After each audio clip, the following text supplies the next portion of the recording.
Hare Krishna, everybody. Welcome to this class. So today we are going to discuss an important shloka. So let us begin. Jagannath Baldev Subhadra Mai ki jai. Nitai Chaitanya ki jai. Vaman Dev ki jai. Parshuram Bhagwan ki jai. Giri Govardhan ki jai. Let us start with the prayers.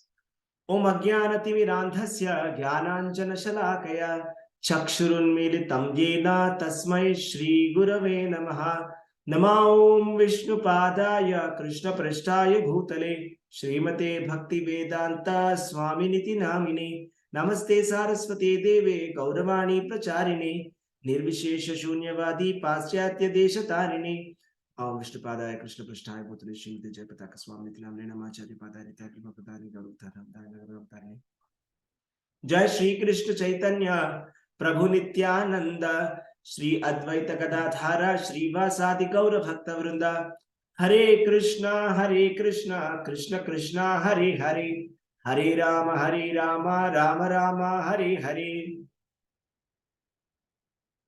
Hare Krishna.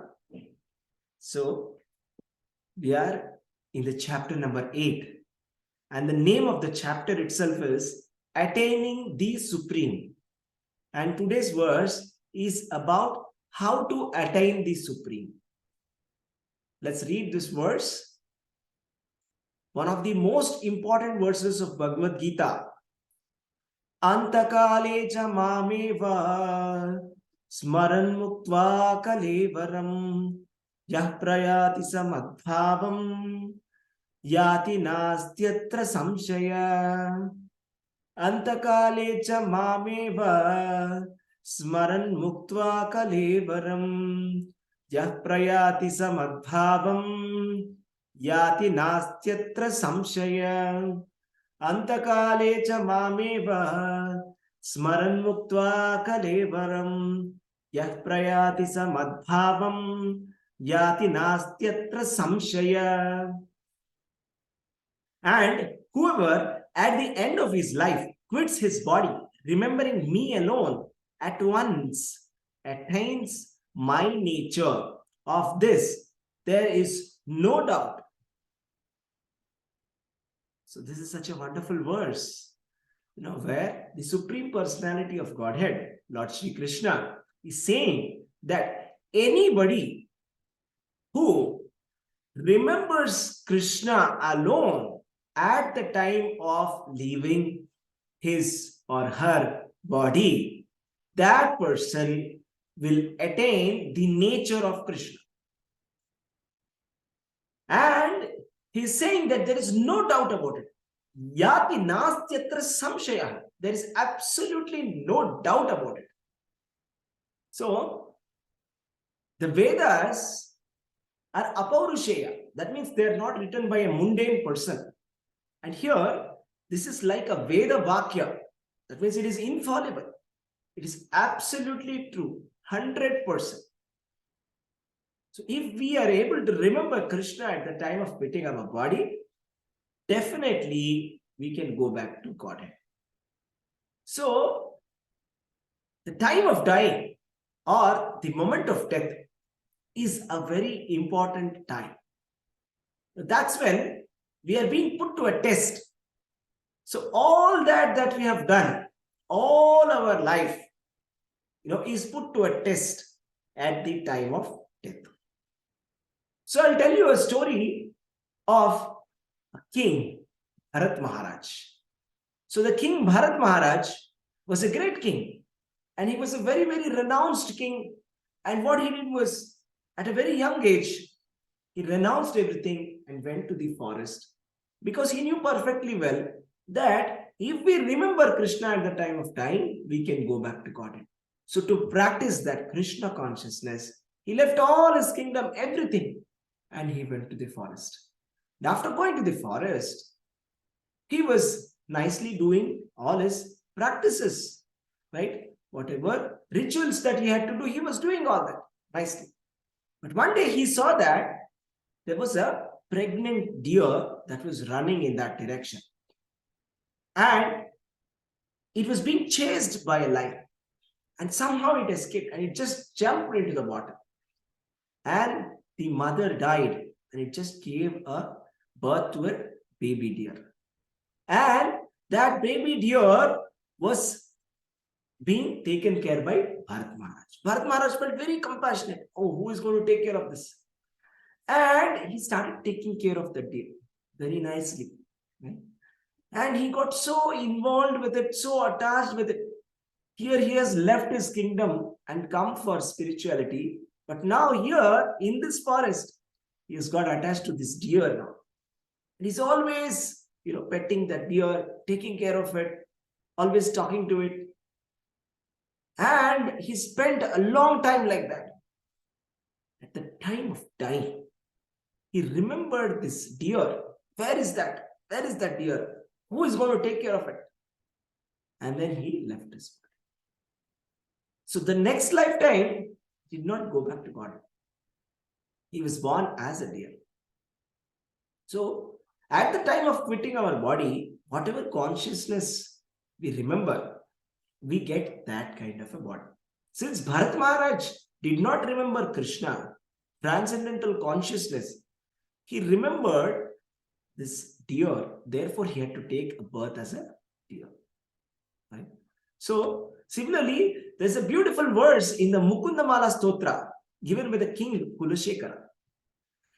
Krishna Tvadiya Pada Pankaja Panjarantam Advaiva me Vishatu Manasa Rajahamsa Prana Prayana Samaye Kafavata Pittaihi Kantavarodhana Vidhau Smaranam Kutaste.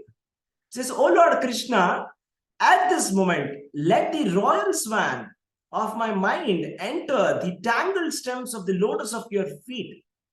How will it be possible for me to remember you at the time of death, when my throat will be choked up with mucus, bile, and air?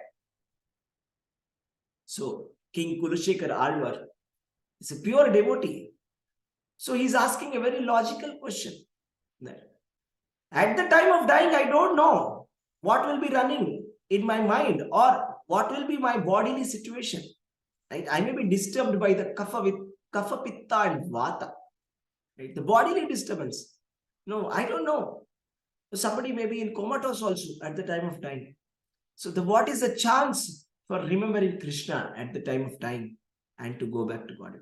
So therefore, King Kulashekar Alvar is saying that let that at this moment, my mind be, on you.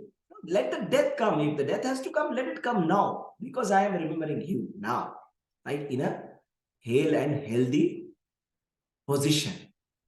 So the lesson for us is, when we are healthy, when we are strong, that is when we are supposed to be doing Krishna consciousness. But if we think that, let me enjoy all my life, and at the end of my life, I will remember Krishna, that won't happen. It is just like thinking, when the time for preparation has been given for a student, if the student uses all that time for watching movies, and on the last day, if we start preparing, that preparation is insufficient, and we will lose time, and we will not be able to achieve success, right, in the examination. Right? So we see the story of King Gajendra.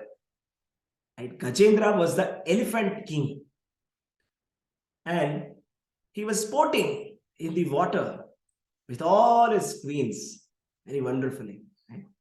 And crocodile comes and catches his feet. So, and Gajendra is not at all disturbed, because he is a very strong elephant. So he fights with that elephant. Very strong. There's a strong tussle between both of them. For 1,000 years. 1,000 years they fight.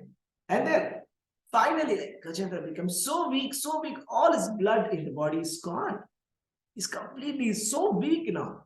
At this moment, just remembers Krishna and starts to offer the famous prayers called as Gajendra prayers. And then Supreme Personality of Godhead himself comes on his vehicle Garuda, and he kills that crocodile and delivers Gajendra. So this is what it is. remembering Krishna at the point of death is the most important thing. So in the Srimad Bhagavatam also it is said, Etavan Sankhya Yoga Abhya Swadharma Paranishtaya Janmalava Parapumsam Ante Narayana Smriti. The highest perfection of human life, achieved either by complete knowledge of matter and spirit, by practice of mystic powers, or by perfect discharge of occupational duty, is to remember the personality of Godhead at the end of life. Now, what is the perfection of life? Like, what is the perfection of life? For the Sankhya philosophers, for the yogis who are meditating, and for the karmis who are doing all the materialistic activities, what is the perfection as per the Vedas? The perfection that's given in the Vedas is this: Swadharma Paranishtaya. Even if somebody thinks that my work is worship, even for such a person also, Janmalava Parapumsam. No, the benefit that I've got at birth as a human being, that would have been fulfilled Ante Narayana Smriti. If I am able to remember the Supreme Personality of Godhead at the time of death, that means I have attained the perfection of human form of life. That means I will go back to Godhead if I will remember Krishna at the time of death. So this is the formula. This is the formula of Bhagavad Gita. Very simple formula to go back to Godhead. So let me tell you an example of an exalted devotee who remembered Krishna at the time of death.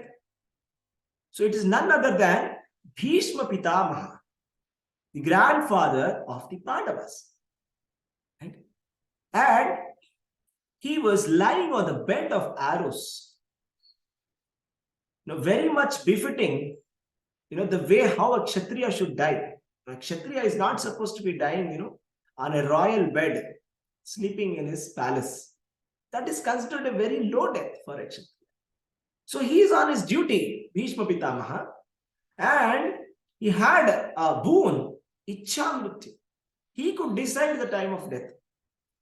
So he is waiting there on the bed of arrows. And then the Pandavas arrive.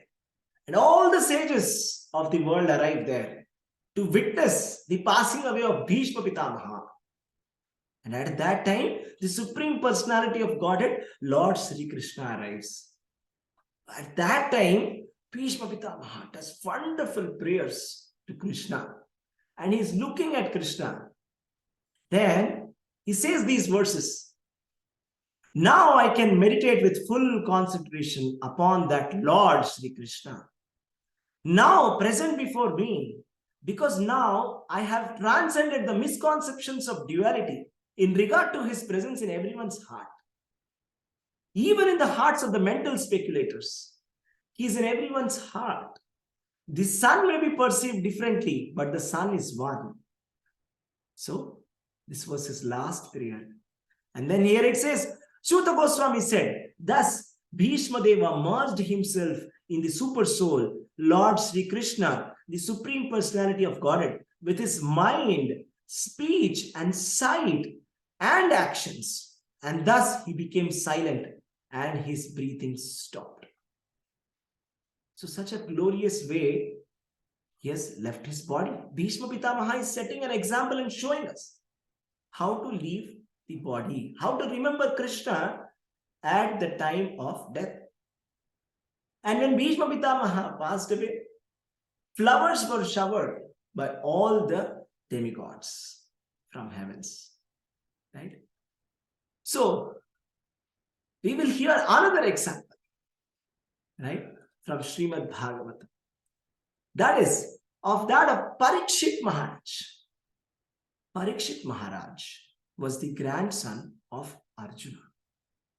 And he was cursed by Shamika Rishi. Right? He was cursed that you will die in another 7 days and 7 nights.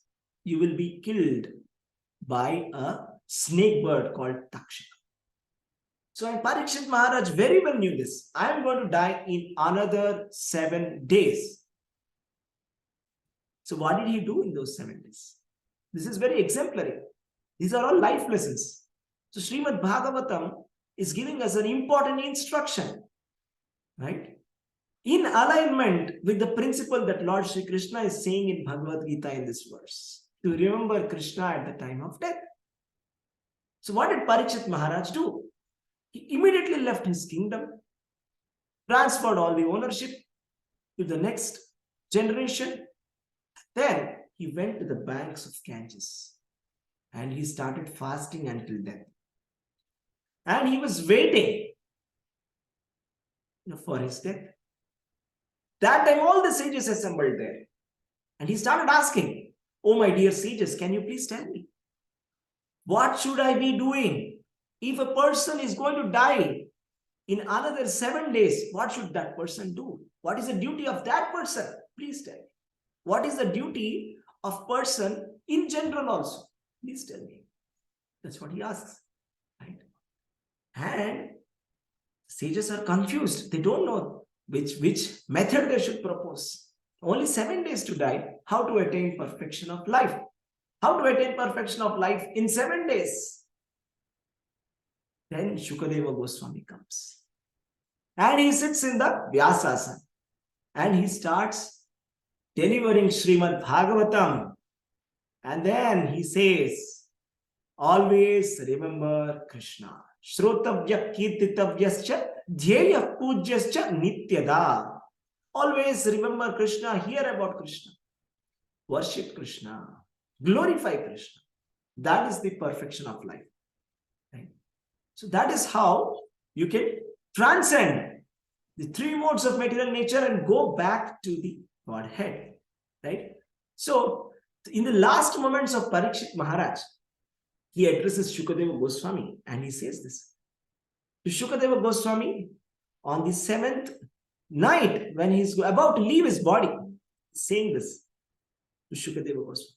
My Lord, I have no fear of Takshaka or any other living being or even of the repeated deaths, because I have absorbed myself in that purely spiritual absolute truth which you have revealed and which destroys all fear. So Parikshit Maharaj is saying, I am not at all fearful of death now, because I have absorbed myself in Krishna, in the stories of Krishna. And it has destroyed all kinds of fears in me. And I don't even care about any living being, any takshaka, or even repeated death also. I don't care about anything. So finally what happened? Maharaj Parikshit then sat down on the bank of the Ganges upon a seat made of darbha grass with the tips of its stalks facing east, and turned himself towards the north. Having attained the perfection of yoga, he experienced full self-realization and was free of material attachment and doubt. The saintly king settled his mind within his spiritual self by pure intelligence and proceeded to meditate upon the supreme absolute truth. His life air ceased to move and he became as stationary as a tree. So he just left his body remembering Krishna. So such a glorious example we have, Parikshit Maharaj, how he left his body. And that is Srimad Bhagavatam, such an important work that we must be reading. Correct? Okay, so what about contemporary examples? What can be a better example than His Divine Grace A.C. Bhaktivedanta Swami Srila Prabhupada, who is the founder Acharya of the International Society for Krishna Consciousness. So Srila Prabhupada, he stopped taking any food at the time of leaving his body. And he practically showed how to give up body. And even the night before he was leaving his body, he told to his disciples, the scientists, they do not know what is Brahma Bhuta, what is a transcendental living being. They don't know what is it. Brahma Bhuta Prasannatma Nashochati Nakangshati. I am that Brahma Bhuta personality, Srila Prabhupada said. So or else, How can somebody be still happy in this kind of a position? In this kind of a health condition, almost Srila Prabhupada, he was almost like just bones, that's it. Because he stopped eating for months. But still he was talking. And he was talking about Krishna. He was dictating Srimad Bhagavatam. Even on the bed also. In that condition also he was talking about Krishna.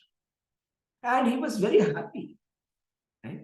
So he was saying, the scientists, they cannot understand what I'm talking about. This is called Brahmabhuta stage. Right? So if we have to come to the Brahmabhuta stage, what is it? Mam chayo abhyavicharena bhakti yogena sevate sagunan samati ityetad brahmabhuyaya kalpate. Only by pure devotional service, one can attain to that transcendental position. That Srila Prabhupada has done it. Right? So Srila Prabhupada demonstrated practically how to remember Krishna at the time of quitting the body. And this remembrance is not incidental or accidental. It won't happen accidentally. Accidentally, it did happen to Ajamila, who was about to die and he somehow remembered Krishna. He just said Narayana. Right? That was luck. That was somehow he remembered Krishna. Right? So, but we cannot take any kind of chances. So, we must practice Krishna consciousness properly, as given by the Acharyas. So, that is why Tasmat Sarveshu Kaleshu Mam Anusmara Yuddhicha Maya Arpita Mano Buddhi Mame Vaishyas Asamshayaha. Always remember Krishna. Simple form. Never forget Krishna. That's it. This is a very, very simple formula to go back to Godhead. And all the pure devotees have been demonstrating the same thing from time immemorial. Right? This is the essence of Vedas. And this is how we can attain the topmost perfection of life. Hare Krishna, everybody. Thank you very much for joining today's class. Hare Krishna. Hare Thank